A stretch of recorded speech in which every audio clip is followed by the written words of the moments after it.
आज के 2500 वर्ष पहले को हुए थे। और उन बुद्ध का जो ज्ञान था वो पूरे भारत में फैला और भारत के साथ साथ दुनिया के दूसरे देशों में भी। और जिन देशों में गया उन देशों ने इस ज्ञान को शिक्षा समझ करके अपने दैनिक जीवन में उपयोग किया। जिसने बुद्ध के ज्ञान को शिक्षा समझ करके दैनिक जीवन में उपयोग किया, वो देश, वो कुल, वो लोग आज भी विकसित है।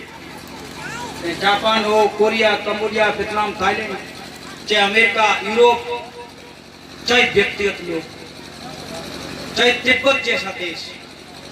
चाइना ने तिब्बत को छीन लिया, लेकिन चाइनीज ने भगवान बुद्ध, लेकिन तिब्बतियों ने भगवान बुद्ध के धम्म को नहीं छोड़ा। हम भारतीयों की हालत क्या हुई? जब बुद्ध की शिक्षा इस देश में थी तो ये देश क्या था? तो ये देश विश्वगुरु था। जब इस देश की शिक्षा पर, जब बुद्ध की शिक्षा पर ये देश चलता था तो भारत को क्या कहा जाता था? सोने की चिड़िया कहा। बुद्ध का ज्ञान क्या कहता था? बुद्ध की शिक्षाएं कहती थी कि पहले जानो, क्या कहती थी? राजेंद्र जी ने बताया होगा कि पहले जानो, फिर आत्मचिंतन करो और फिर उसके बाद क्या? उसके बाद उसे मानो। ये हजारों साल तक चला और उसके बाद क्या हुआ? ये वाली शिक्षा जब खत्म होती है तब एक दूसरी शिक्षा आती है। वो शिक्षा क्या कहती है? कि तुम्हें जानने की आवश्यकता नहीं है, तुम सुनो और मान लो। उसके बाद क्या होता है कि सुना और माना, तो क्या हुआ कि सारे के सारे लोगों ने सुना और माना। तो हजारों साल से जब इस देश में ऐसा जब होने लगा तो कई हजार देवी देवता, भगवान, माँ भगवान, ईश्वर, माँ ईश्वर का जन्म हो गया और फिर सबको माना। हमने माना, मेरे पिताजी ने माना, मेरे दादा ने माना, मेरे ठाकुर, सब ने माना और आप लोगों ने भी माना। तो इससे क्या हुआ? सुना और माना, सुना और माना, लेकिन चिंतन किसी ने नहीं किया। तो हम क्या हो गए? मानसिक विकलांग हो गए। और ऐसा ही था बुद्ध से पहले। तो संस्कृति ने मानसिक विकलांग बनाया। उस बीच में और क्या हुआ? उस बीच में और ये हुआ कि किसी ने कहा, कानून बनाया कि जिसका पति मर जाए उस महिला को जिंदा जला दो। कौन सी प्रथा थी वो सती प्रथा किसने चलाई? इसी देश के सामाजिक कानूनों ने। और एक कानून बना था इसी देश में कि महिला ऊपर के वस्त्र नहीं पहन सकती है, वो भी कानून बना। उस कानून ने इस देश की महिलाओं को अर्धनग्न रहने को मजबूर किया। बुद्ध ने क्या कहा था? बुद्ध के सामने तो अंगुलीमाल जैसे लोग आ गए, उनको संत बना दिया। बुद्ध के सामने वो आम्रपाली वैशाली की थी, विश्व की सुंदर नगर वधू कही जाती थी, उसको बुद्ध की शरण में आने पर और बुद्ध ने अपनी शरण में उसको भी ले लिया और क्या बना दिया? आज पूरी दुनिया में वो गणिका की पूजा हो। बुद्ध की शरण में तो वो पाली नाई था, सुनीत भंगी था, मैला उठाता था, उसे कोई छू भी नहीं सकता। भंगी को रास्ते से निकलने का अधिकार नहीं था। उस समय बुद्ध ने क्या किया? उस भंगी का हाथ पकड़ के उसे भिक्षु बना दिया। क्या हुआ? उसकी पूजा होने लगी। तो बुद्ध ने क्या किया? सामाजिक समरसता पैदा की। आदमी और आदमी के बीच में जो भेद था उस भेद को खत्म किया। आदमी है तो आदमी की तरह उसे जीना चाहिए। तो बुद्ध ने जब इस संस्कृति को इस देश को दिया तो उसी वक्त ये देश विश्व गुरु कहा गया। और सोने की चिड़िया कहा गया।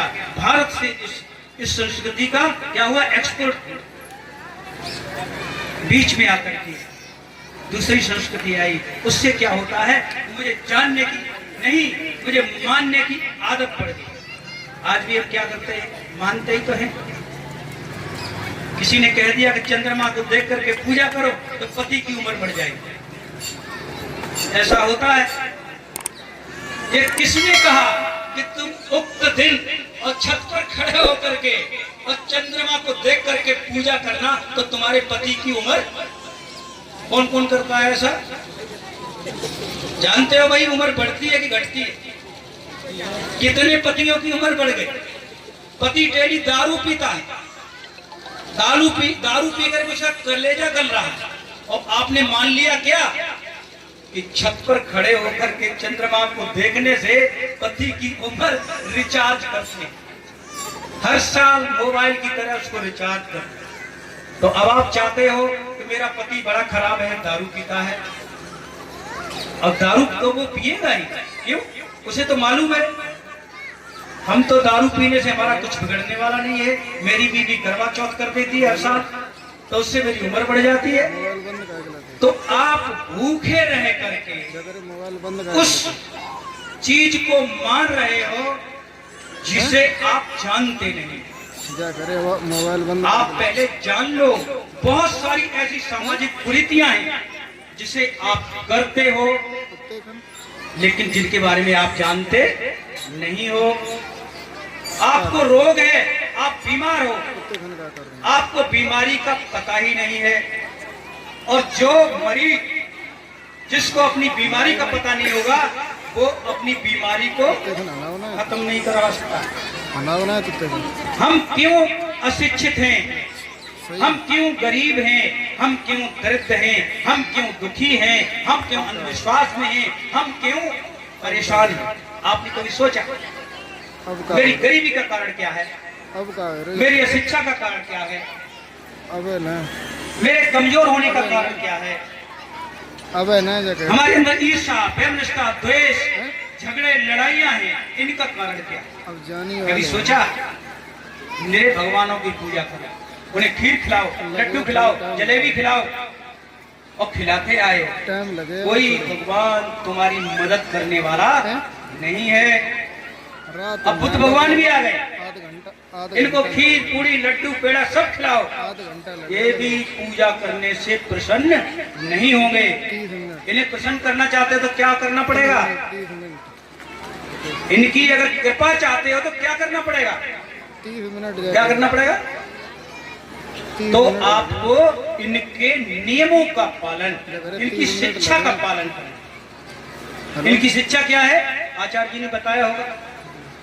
इनकी शिक्षा क्या है? जब तक आप शिक्षा पर नहीं चलिएगा हमारी यही दशा रहेगी।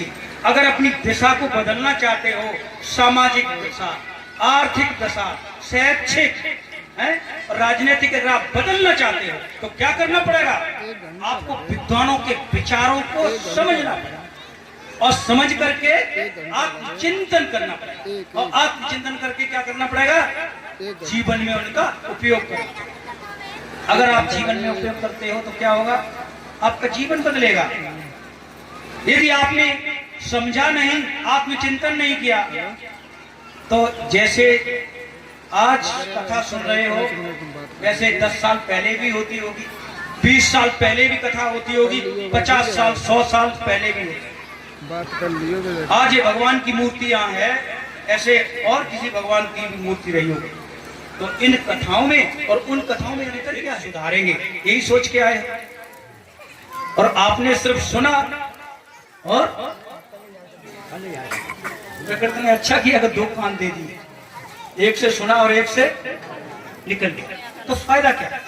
ये शास्त्री लोग हैं, राजेंद्र भाई हैं, इनकी टीम को तुम 1 लाख रुपए दोगे और एक चीज भी इनकी नहीं सुनी।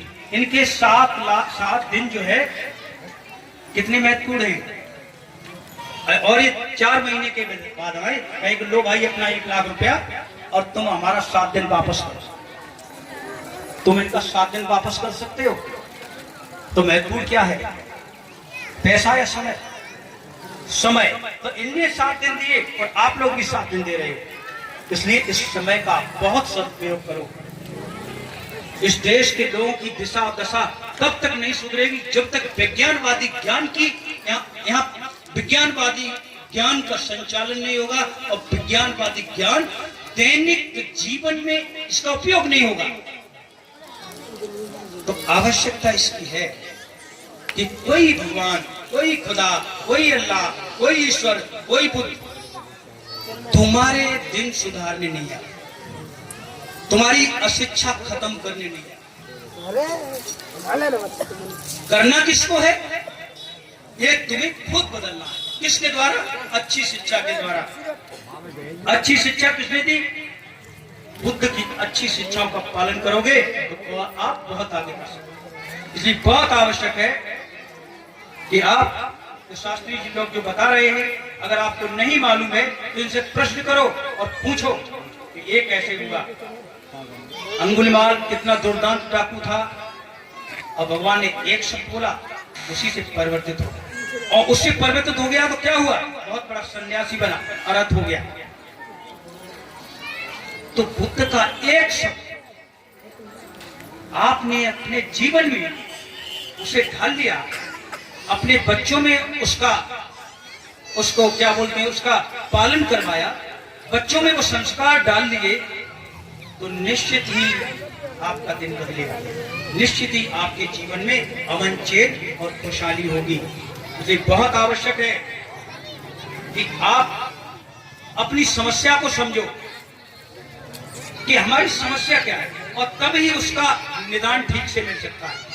समस्या ही नहीं मालूम है तो उसका निदान भी कोई नहीं खोज सकता। इसलिए मैं बहुत बहुत धन्यवाद देना चाहता हूं आप लोगों को कि इतने लेट तक आप लोग बैठे हुए।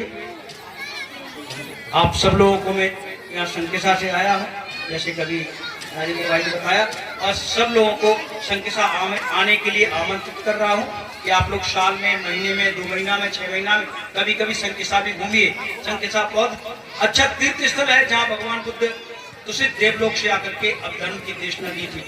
इसलिए यहाँ के इलाके के लोग, चाहे हिंदू हो, मुस्लिम हो, सिख हो, ईसाई हो, कोई भी हो, बुद्धिज्म जो है वो भारतीय संस्कृति है, भारत की कला है और भारत का इतिहास है। और भारतीय होने के नाते क्या करना चाहिए?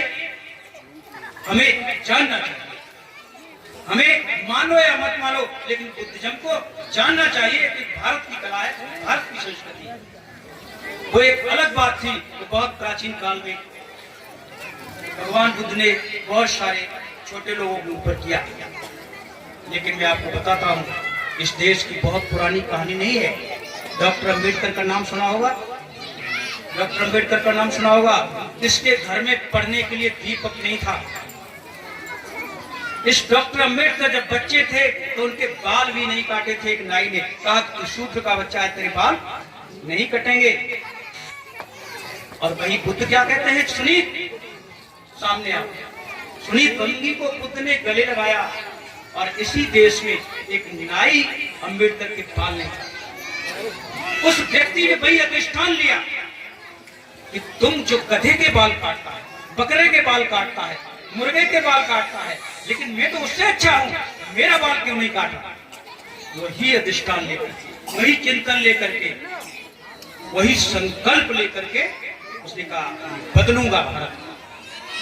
आप तो इस देश की संतान हो, बुद्ध की शिक्षाएं आपके हाथ में, आप अपने समाज को बदल सकते हो, आप देश को बदल सकते हो। हमारे देश में कुछ भी हो रहा हो, हमारा प्राइम मिनिस्टर जी कुछ भी कह रहे हो, हमारे मुख्यमंत्री जी कुछ भी कह रहे हो, लेकिन देश की सीमा के बाहर जब हमारे माननीय प्राइम मिनिस्टर जी जाते हैं तो कितनी बुद्ध की बातें करते हैं।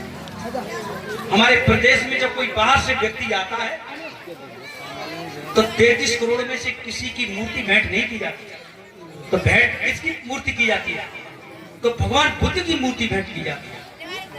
क्यों? कि बुद्ध जो है विश्व में विख्यात है। किसके लिए? अपनी शिक्षा के लिए। बुद्ध की शिक्षाएं अगर ना होती तो तुम्हारा ये संपत्ति है, बुद्ध नाम की ये संपत्ति है, बुद्ध शिक्षा नाम की संपत्ति यही सिकुड़ के रह गई होती। इसलिए मैं एक बात बताना चाहता हूं, बुद्धिज्म किसी जात से किसी कुल से, किसी स्टेटस से करे भाई मैं तो गरीब हूं, मैं कैसे बौद्ध हो सकता, मैं तो वित्त जाति का हूं, मैं कैसे बुद्ध की शिक्षा प्राप्त कर सकता। ऐसा नहीं है। बुद्ध की वही बुद्ध का शिष्य होगा जो बुद्ध की शिक्षाओं पर चलेगा, उसी का बुद्ध पर अधिकार होगा जो बुद्ध की शिक्षाओं पर चलेगा।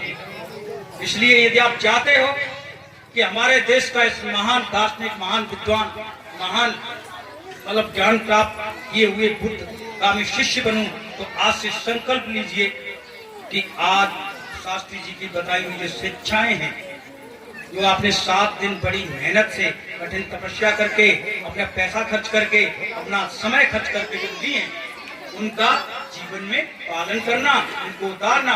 और कभी कभी आप लोग शंख समाना, बहुत सारे बच्चों लोग वहां रहते हैं, उनसे भी प्रवचन सुनना। बहुत बहुत धन्यवाद। नमो बुद्धाय।